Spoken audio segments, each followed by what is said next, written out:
And so we have our emergency fund of $1,000 there, which really puts us in a good place. Because if anything happens, car tire blows out, or maybe you have some engine problems, or when problems come, they always come at the worst and most inopportune time. So you definitely want to be prepared. Have that there, just in case anything happens. You have $1,000.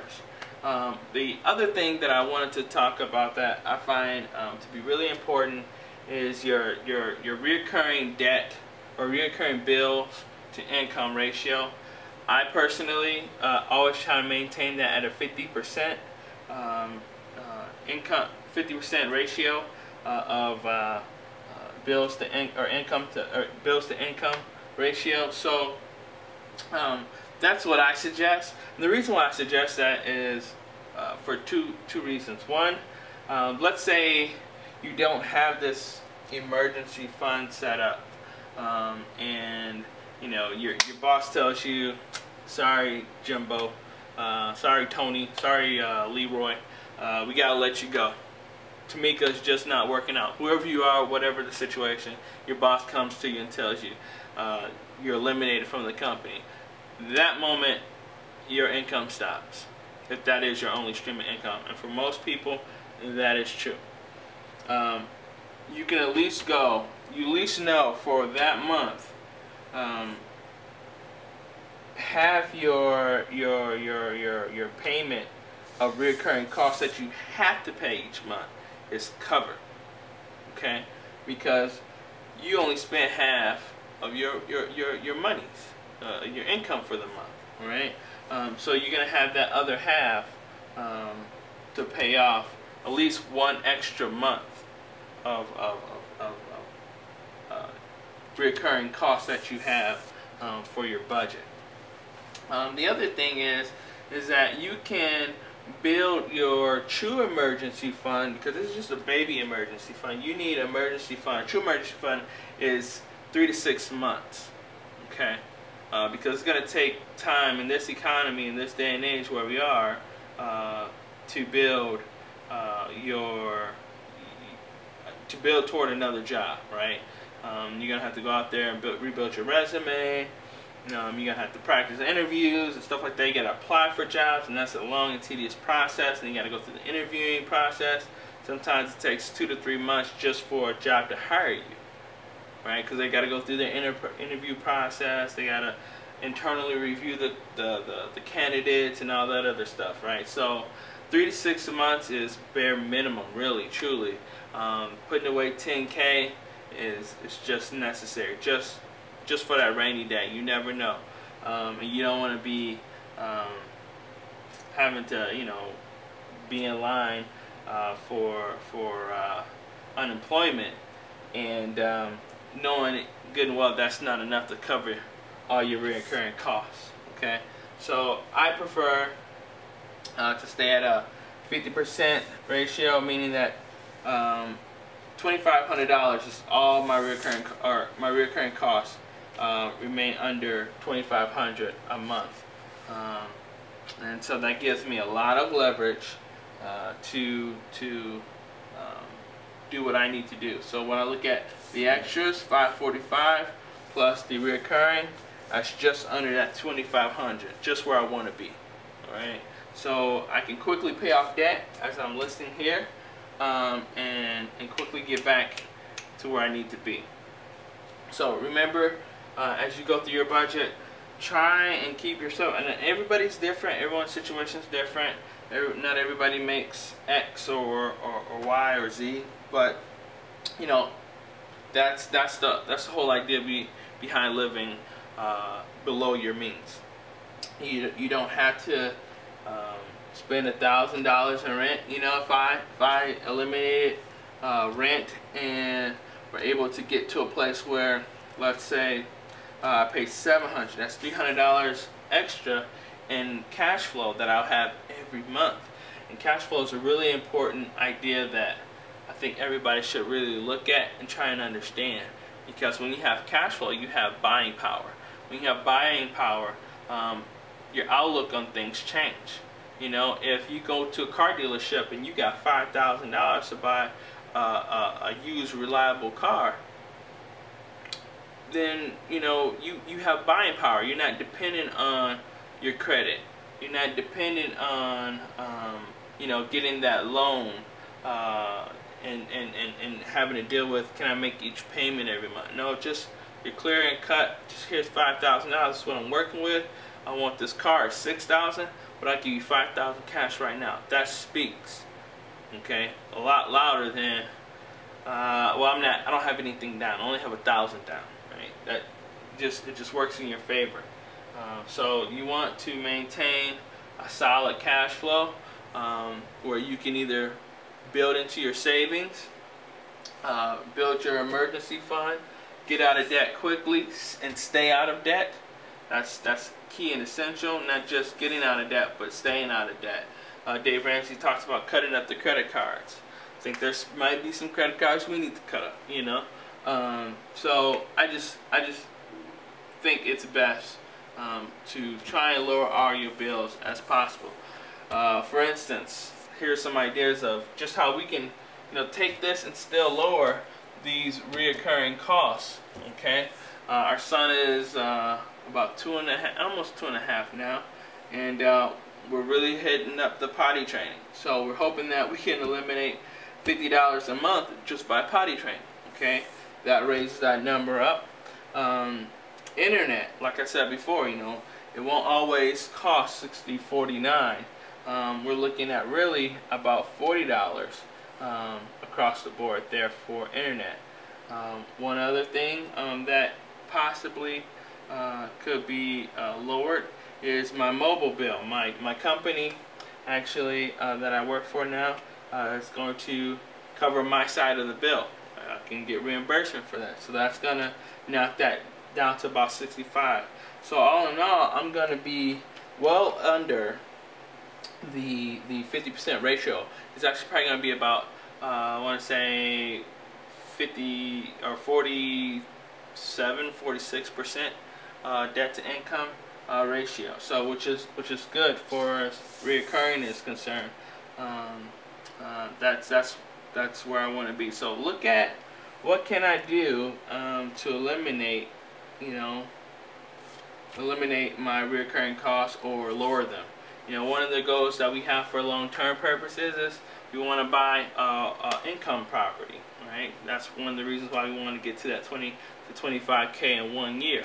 And in that rental property that we have, we'll live there probably more than likely. As we've been discussing how we want to utilize that. You know, is that, do we want that to be our primary home or what, you know? But if we live there and we charge the other side or the other 2 units, other 3 units, whatever have you, we could essentially live rent-free. So we eliminate $1,000 and $1,025 with our reoccurring, which would do a significant wonder for our total here. We'd actually only have 900 and roughly about 70 bucks, 70 or $69 in recurring costs. So going from $1,984 down to $600 some dollars of what you have to pay a month, that's significant. That's significant. You know, if I lost my job, only having to worry about $600 some dollars worth of income to pay, that would be fantastic. Excuse me, not 600. I'm sorry. That would be $900. $900 would be great. I only need to make $1,000 that month that I don't have a job. I only need to pay $1,000 that month, or just under $1,000. So that's the kind of mindset and thinking that we need to have. How can I lower my liabilities or my bills that I have to pay out each month so that I can change my whole entire situation as far as debt is concerned and maybe as far as extras are concerned? Because if I tell you what, if I eliminate that $1,000 and from my debt to bills and I don't have that, and I'm still bringing in an income of between $5,000 and $7,000 a month, how much is that in cash flow? Now I'm looking at $3,000 to $4,000 in cash flow, maybe even $5,000 in cash flow. Okay, so that amount of money, that $5,000, then imagine saving $5,000 for 12 months. That's $60,000 in a year. That's significant cash. Imagine having $60,000 in your bank account right now, right? That's thinking. That's how you get to be rich, and that's how the rich become wealthy, because they think in those terms and methods. That's why, not to go political here, that's why a person, not saying any names, can make $20 million in 1 year and only pay 14% in taxes.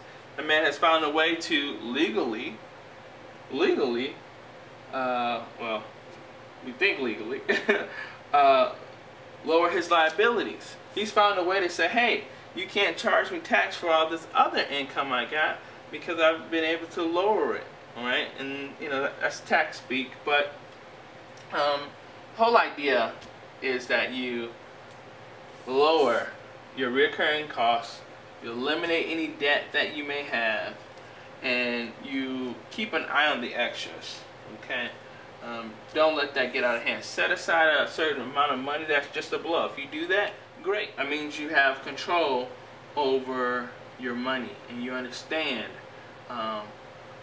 what you got coming in, what you got going out, and you know exactly when these things are going out. And that's another thing that I can't show you here, but I have a whole schedule set up, and I do this all automatically through my billing system and with my credit union. Right online banking, all built in. Boom, I know it.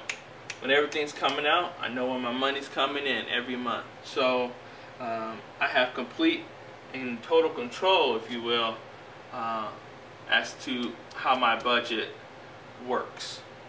When you have that kind of understanding and knowledge, like I said, you can start to look at, hey, what can I eliminate?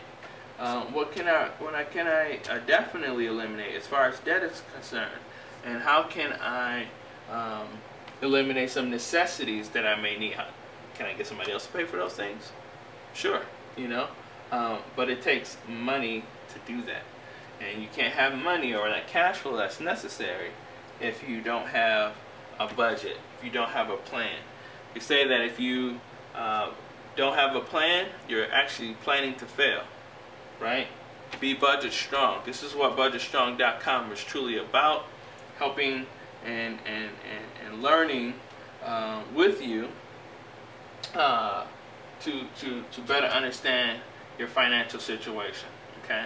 And then this won't be perfect the first few months that you do one. This has been a learning process, if you will, to some degree, about how we can become efficient in our budget, but also we're gonna have other things come up. You know, maybe want to go out of town one day for a necessary purpose. I don't know, but right now this is where we're at. You know, build a budget and stick with your budget. Can't stress that enough. At one point, we did that just last year, third quarter last year and beginning of this year, and we nearly had 10K saved. You know, some things came up, some things happened, had significant car issues, you know, lots of stuff popped up, and you know, it was that. One of the main reasons it was that's on me. You know, I stopped adhering to the budget. I stopped creating one. You know, I said, you know, let's just be free, or whatever you want to call it. You know, it was a silly decision, but you know what? We're here, and that's okay because we have a plan, and now we're budget strong. So really, just stick with one after you built it. If you want, look at how I did this one. It's very simple, nothing fancy. You can write it on paper, or you can use Excel. There's even some more fancier tools, and I'll get into those on another vlog as I start to use them, and also some that I've used in the past, and I'll speak to those. So this has been budgetstrong.com. Thank you for watching, and please subscribe.